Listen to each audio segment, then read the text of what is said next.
আমি গতকালকে বড় দুঃখে এক জায়গায় বলছিলাম, আজকে স্পিকারে লাউড মিডিয়ায় চলে যাবে, গতকালকে তো চলে গেছে। আমি আমার জীবনের কাহিনী বলতেছিলাম, হবে 2020-21-এ, তখন আমাদের দেশে শাটডাউন চলতেছিল। তা আমি আমেরিকাতে ছিলাম, তো আমি লস এঞ্জেলেস থেকে সান ফ্রান্সিসকো যেতেছিলাম, 7 ঘন্টার ড্রাইভ। রাত্রের বেলা যেতেছিলাম, রাত্রের বেলা যেতেছিলাম আমি। তো বৃষ্টি ছিল, আমেরিকার রোডের নিয়ম কানুন ভিন্ন। 4 রাস্তার মুখে আইসা প্রথমে সবাই স্টপ যেখানে লেখা ওইখানে দাঁড়াইতে হবে, তারপরে যার সিগন্যাল আগে হবে সে আগে যাবে, বাকিগুলা দাঁড়ায় থাকবে। তো রাত বাজে ওই সময় 3 থেকে 3:30। তো আমরা এরকম ক্রস করতেছিলাম এক চৌরাস্তা। তো আমরা নীতিমতো দাঁড়াইছি, বিলকুল দাঁড়াইছি। যখন সিগন্যাল, আমাদের সিগন্যাল গেছে তো আমরা চলে গেছি, কিন্তু পুলিশ দূরে দাঁড়ানো ছিল গাড়ি। তো দূরের থেকে আমাদেরকে সিগন্যাল দিছে, ওইখানে সিগন্যালের সিস্টেম ভিন্ন। তো আমরা দাঁড়ায় গেছি, ও গাড়ি নিয়ে ছুটে আসছে যে তোমরা ঠিক মতো যাও নাই। তা আমরা বললাম যে তুমি ক্যামেরা দেখো, বৃষ্টি তো এই জন্য তোমার চোখ ঠিক দেখে নাই, ক্যামেরা দেখো। তো ছুটে যায়, ক্যামেরা দেখছে, দেখছে আমরা রাইট। তো আইসা আমাকে বলতেছে যে sir, I am very very sorry, যে আমি অনেক দুঃখিত, তোমার 10 মিনিট নষ্ট করলাম। তো দুঃখে বললাম যে আজ পর্যন্ত আমাদের বাংলাদেশে আমরা একজন পুলিশ কনস্টেবলকে আমাদেরকে স্যার বলতে দেখি নাই, অথচ আমরা ট্যাক্স দিই। অথচ মাঝে মাঝে রাস্তায় আর ব্যবহার এরকম দেখি। আমি দুঃখে বলতেছি, কোনো অভিযোগ না। একজন পুলিশ কনস্টেবল, সিপাই, সে পর্যন্ত একজন নাগরিককে স্যার বলতে চায় না।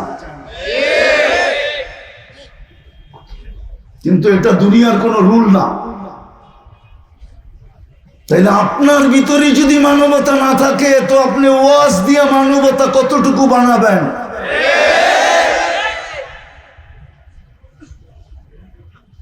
আমি দুঃখে বলতেছি, দুঃখে 2-4টা ব্যবহার পাওয়ার পরে বলতেছি, নাহলে বলতাম না। আমার কোনোদিন কারো উপরে আঙ্গুল উঠানোর স্বভাব নাই। মানুষকে বলে লা তাফরাহ বিদুনিয়াইকা, দুনিয়ার উন্নতি যেন তোমাদেরকে মাতাল না করে। ফাইন্নাকা গায়রা মুখাল্লাদ, তুমি চিরঞ্জীব না, যুবক। তোমাকে বলে লা ইয়াফতারুকা শাবাবুকা, যুবক যৌবন যেন তোকে বিমুখ না করে। কাম মিন শাব সাবাকাকা ইলাল মাউত, কত যুবককে তো আমরা যৌবনের কোলে, কবরের কোলে ঢলায়া দিলাম, শোয়া দিলাম। ইচ্ছা করলে তোমাকেও শোয়া দিতে পারি।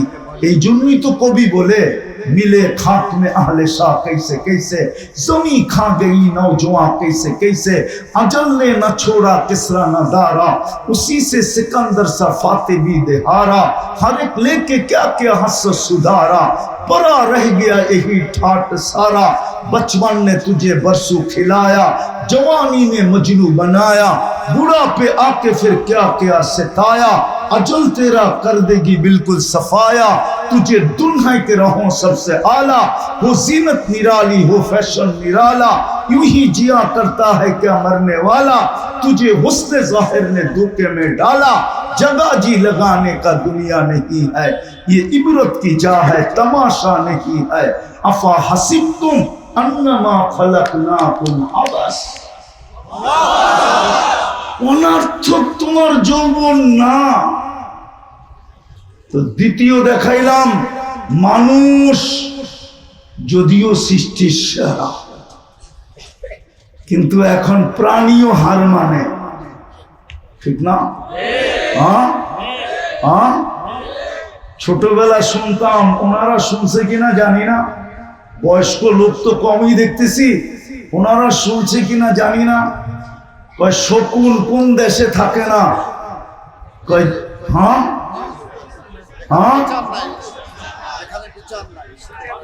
যে ওইটা বলেন না, শকুন কোন দেশে থাকে না, যেই দেশের মানুষ পচা গলা খাইতে শুরু করে ওই দেশে আর শকুন থাকে না। তো ছোটবেলা শকুন দেখতাম, কবে যে দেখছি এটাও মনে নেই। আজকে 50 বছরের উপরে হয়ে গেল, মনে হয় সেই ছোটবেলা শকুন দেখছি, যখন লঙ্গি পরলেও কেউ কিছু বলতো না, আবার কাঁধে রাখলেও কেউ কিছু বলতো না, আবার ছাড়া হাঁটলেও কেউ কিছু বলতো না, আবার রাত্রে যখন সকালে ঘুমের থেকে উঠতাম তো মা মুস্কি হাসি দিয়ে বলতো, আরে তুই কোথায়, লঙ্গি কোথায়। ওই সময় শকুন দেখছি। এখন তো আর শকুনের খাওয়ার কিছু আমাদের দেশে নাই। লম্বা লম্বা বুলি মারলে কি হবে, ঠিক না? কি হ্যাঁ, কয়েকদিন আগেই তো আমরা দেখলাম তেল মারতে মারতে মারতে মারতে বাংলাদেশের তেলের দাম বাড়ায়া দিছিল। আবার এরাই পেপারে লিখতে শুরু করছিল তেল ছাড়া কেমনে পাকানো যায়। বিভিন্ন দেশের প্রযুক্তি আইনা আমাদেরকে শিখাইতেছিল যে তেল ছাড়া কেমনে পাকানো যায়, ঠিক না? ওদেরকেই দেখতেছি এখন স্বৈরাচার বলতে বলতে বলতে বলতে বলতে গলা এমন শুকায়, মাঝে মাঝে দেখি আবার পানিও খায়, ঠিক না? হ্যাঁ, এই তো আমাদের অবস্থা, এই তো আমাদের, হ্যাঁ এই তো আমাদের দেশের অবস্থা, আমাদের দেশের অবস্থা। আমাকে তো আল্লাহ নির্বাচিত করলো। কে? চিনেন আল্লাহ? কে নির্বাচিত করছে? আরো জোরে।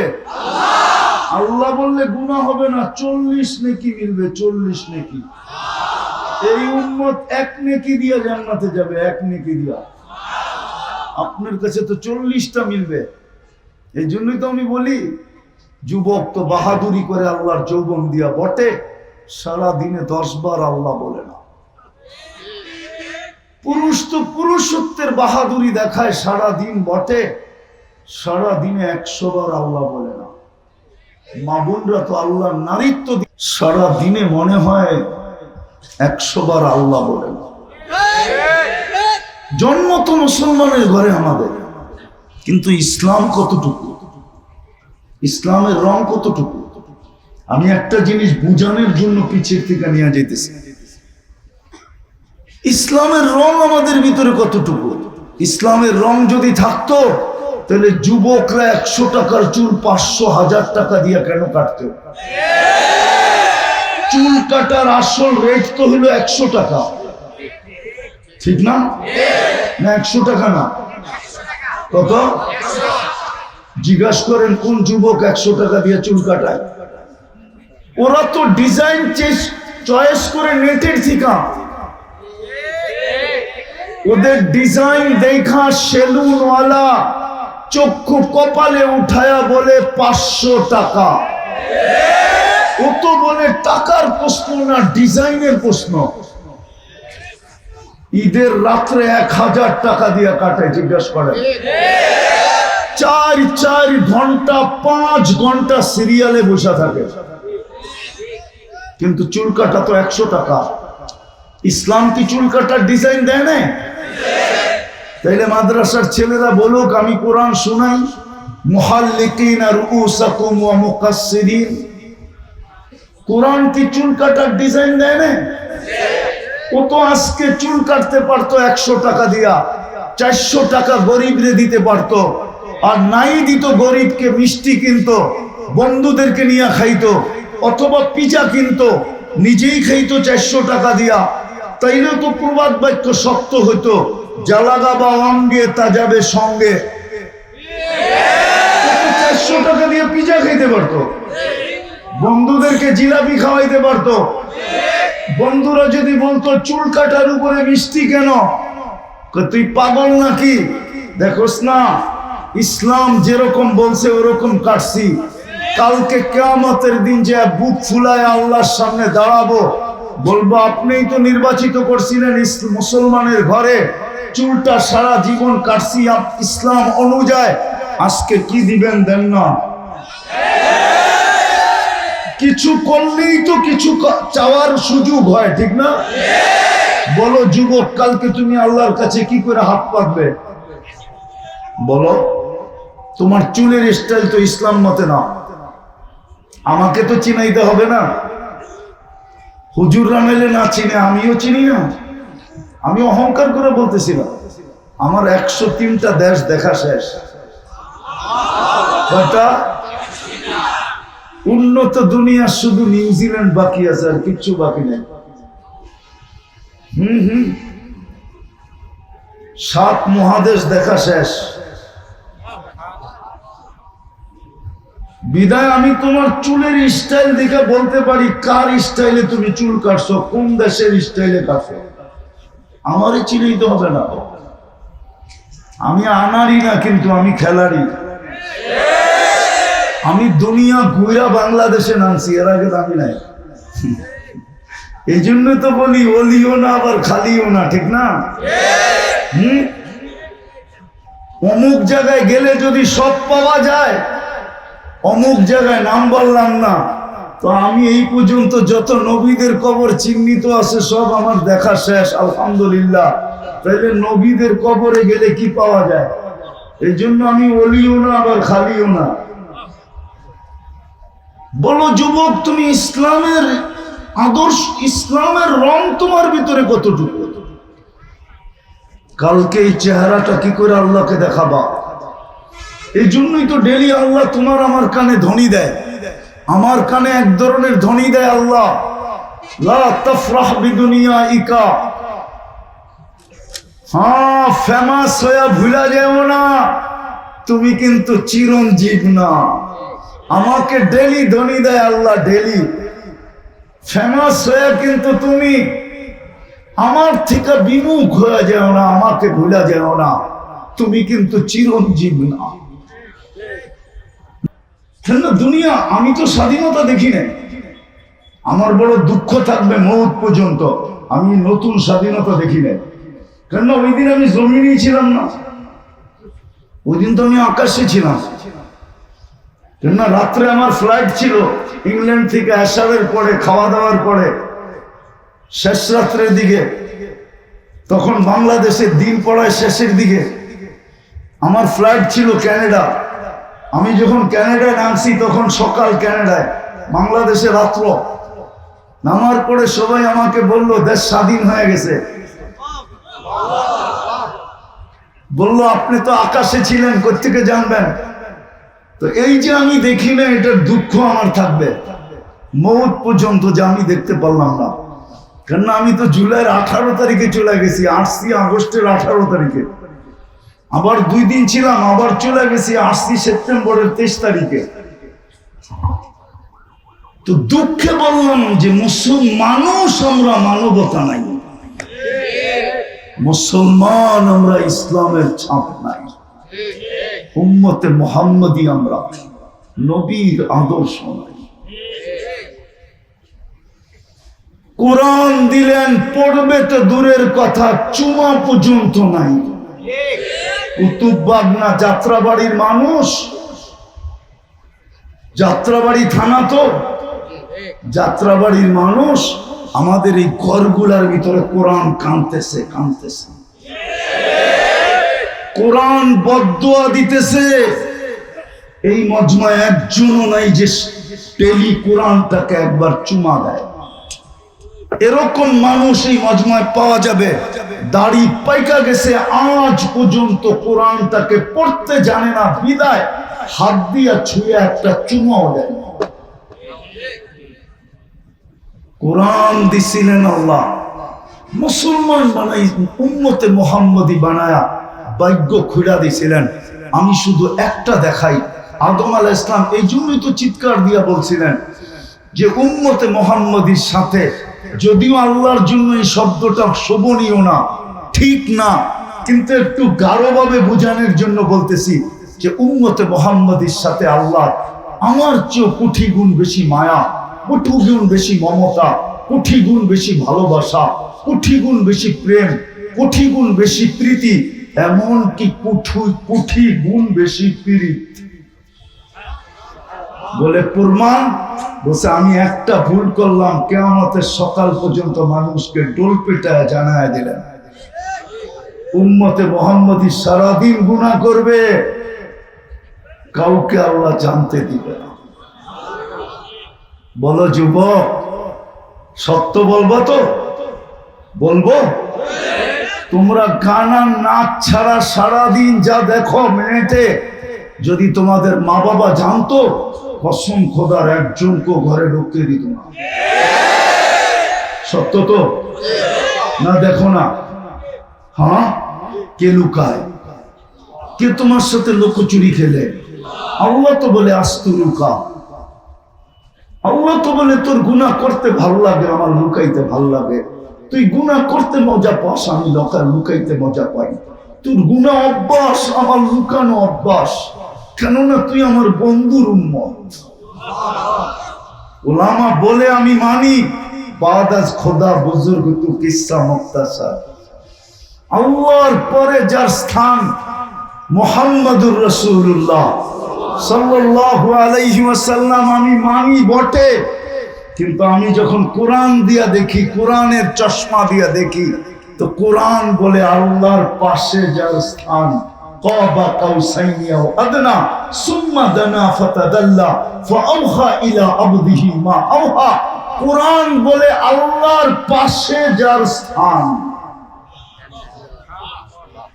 আল্লাহ আল্লাহ আল্লাহ তোমার উম্মত বিদায় আল্লাহ লুকোচুরি খেলে।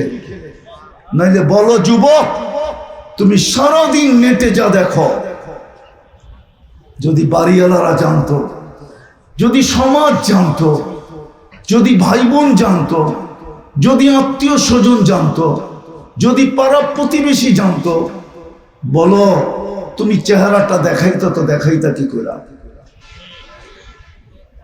এই জন্যই তো আদম আলাইহিস সালাম বলে কোটি গুণ বেশি ভালোবাসা আমার চেয়ে উম্মতে মুহাম্মাদীর সাথে। অথচ আমি প্রথম মানব, আমি মানব জাতির পিতা, আমি প্রথম নবী, আমি প্রথম রসূল। আরেকটা শুনবা? বলে আমি একটা ভুল করলাম, আমাকে 350 বৎসর কাঁদাইলো। কত বৎসর? তারপরে মাফ করলো। উম্মতে মুহাম্মাদী সারাদিন গুনাহ করবে, রাত্রে ডাইকা ডাইকা আইনা মাফ করে দিবে। ও কুতুবখালীর মানুষ, আমার পিছনেই যাত্রাবাড়ি মাদ্রাসা, নিয়ে আসো বুখারী, আমি খুলে দেখায় দিই। বুখারীর রিওয়ায়াত, এখন আল্লাহ প্রথম আকাশে ডাকতেছে, হাল মিন মুস্তাগফির, কে আসিস মাপ চাবি, ফাগফির লা, আমি আল্লাহ গ্যারান্টি দিতেছি তোকে মাফ করে দিব। অথচ আদম আলাইহিস সালামকে 350 বছর কাঁদাইল। কেমন ভালোবাসা তোমার সাথে! ওই রসুলের আদর্শ তোমার ভিতরে কতটুকু যুবক? কতটুকু তোমার ভিতরে, যে তোমাকে যে আরশে ভুলে নাই। কালকে যদি আল্লাহ জিজ্ঞাসা করে, বল কবরের প্রথম প্রশ্নই তো হবে, কবরের মেইন প্রশ্নই তো হবে, কবরের আসল প্রশ্নই তো হবে, কবরের মৌলিক প্রশ্নই তো হবে, সবচেয়ে গুরুত্বপূর্ণ প্রশ্নই তো হবে। ইমাম বুখারী রাহমাতুল্লাহ আলাইহি লিখতেছেন, মা কুনতা তাকুলু ফি হাদার রাজুলি মুহাম্মাদিন। যদি বুখারীর ছাত্র থাকে ও জানবে, কিতাবুল জানায়েজে এই হাদিস আছে 2 বার, সামনে আরো আছে, কয়েকবার আছে বুখারীতে এই হাদিস। সর্বপ্রথম তো তোমাকে কবরে জিজ্ঞাসা করবে, ওই রসুলের আদর্শে আদর্শবান কতটুক ছিলি, যেই বন্ধুর দিকে তাকায়া তোকে আমি ডাইকা ডাইকা গুনাহ মাফ করতাম।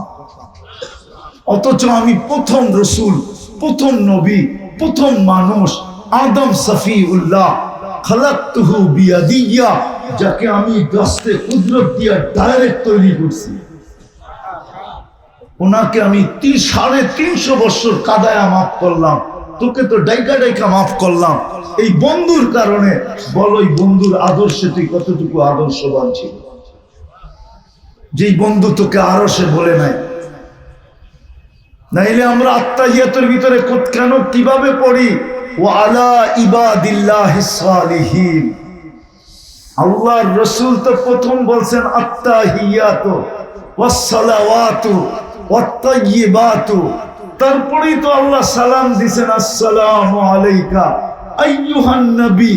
আল্লাহ তো বন্ধুকে সালাম দিবেন, আমাদেরকে তো কিছুই দেন নাই।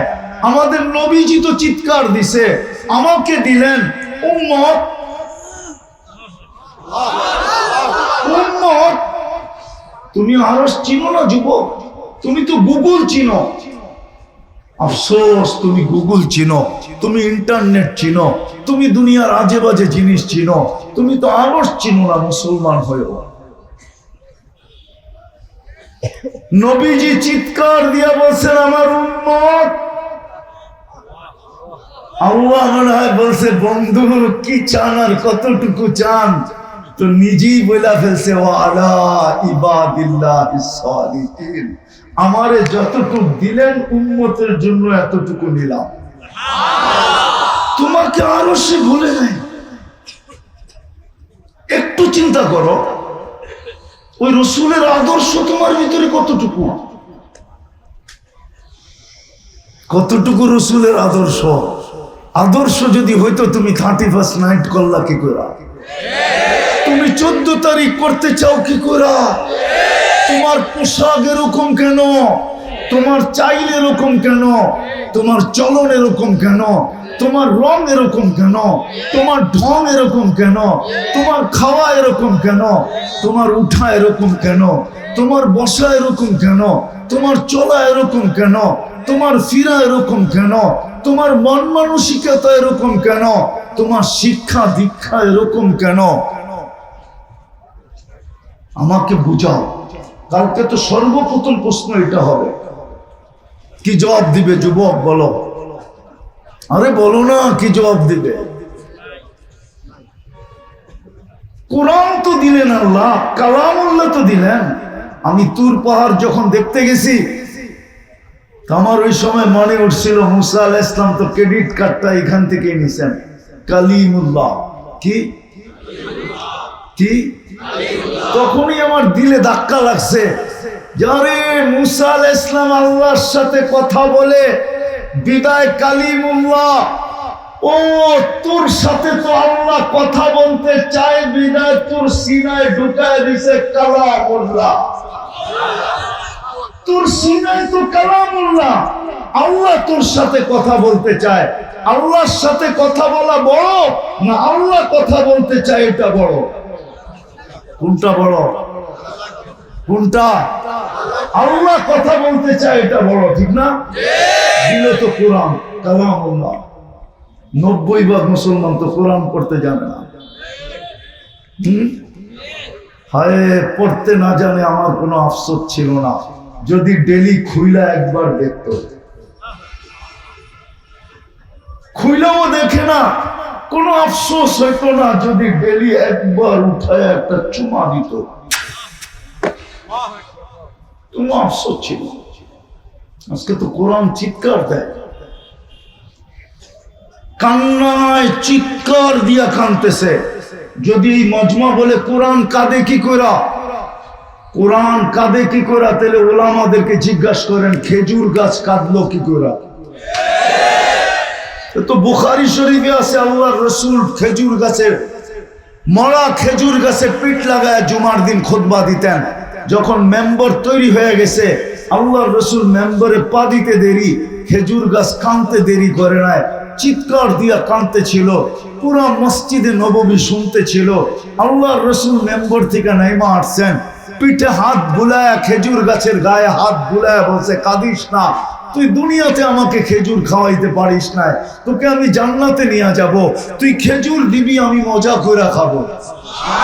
তারপরে তার কান্না থামলো। মরা খেজুর গাছ যদি কাঁদতে পারে তো আল্লাহর কালাম কেন কাঁদবে না? আল্লাহর কালাম তো শুধু কাঁদে না, বদদোয়া দিতেছে, বদদোয়া। একটু আগেই বলে আসছি, ইসলামী প্রোগ্রামে আপনাদেরকেও বলতেছি, যেই রোডটা আমার পিছে দেখেন, এই রোড ছিল না, এটা ঢাকা ঢুকার একটাই রোড ছিল, ডেমরা দিয়া। রানীমহল সিনেমা হলের সামনে দিয়ে ঘুরতে ঘুরতে ঢুকতে হইতো। মাঝে মাঝে ওই ব্রিজ থেকে নাইমা যাত্রাবাড়ি পর্যন্ত আসতে আসতে দিনও পাড়া যেত, দিন। দুটা গাড়ি পাচিং এর রোড ছিল না।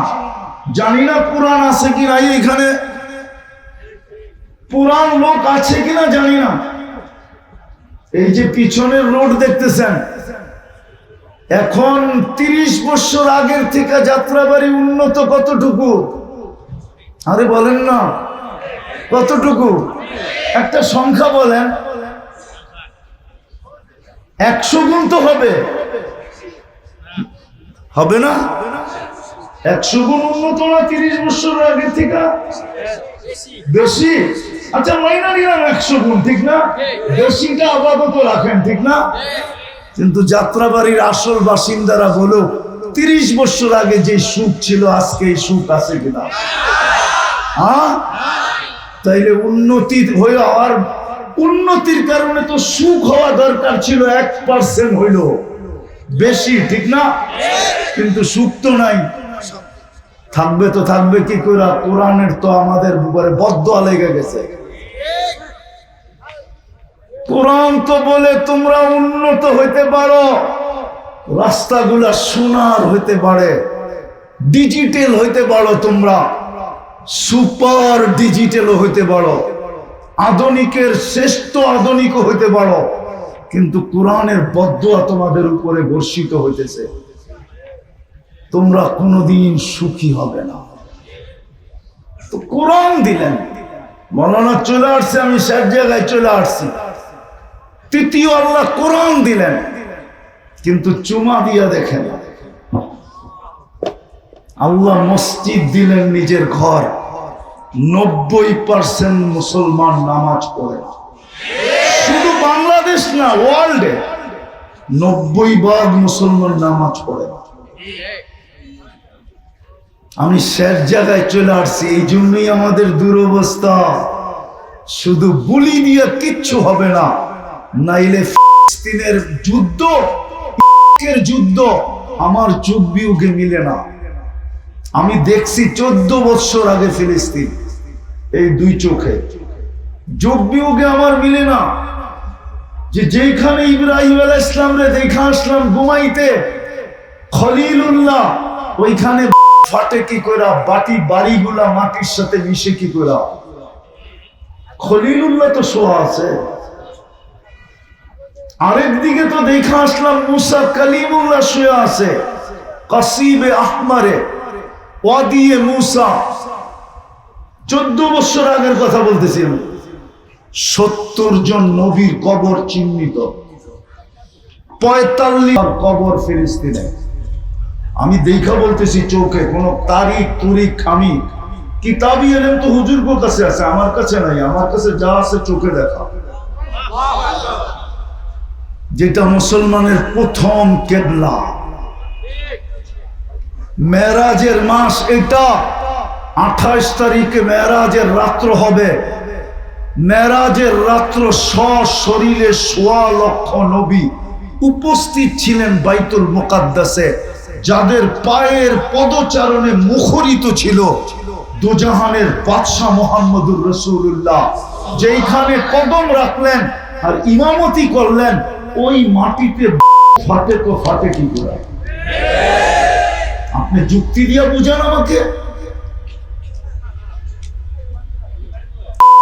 মাটির সাথে মিশলো কি করে? যেখানে হানাফিদের ইমামে আজম আবু হানিফা ঘুমাইতেছে, মাজার বক্তওয়ালাদের পিরানে পীর আব্দুল কাদের জিলানী ঘুমাইতেছে, ওটা মাটির সাথে মিশে কি করে? এত কিছু বলে পারে, তাইলে মাটির সাথে মিশলো কি করে? যেখানে শেরে খোদা ঘুমাইতেছে, শেরে খোদা আলিউল মুর্তাদা, কলিজার টুকরা হোসাইন যেখানে ঘুমাইতেছে, 12,000 সাহাবা একরামের কবর যেখানে,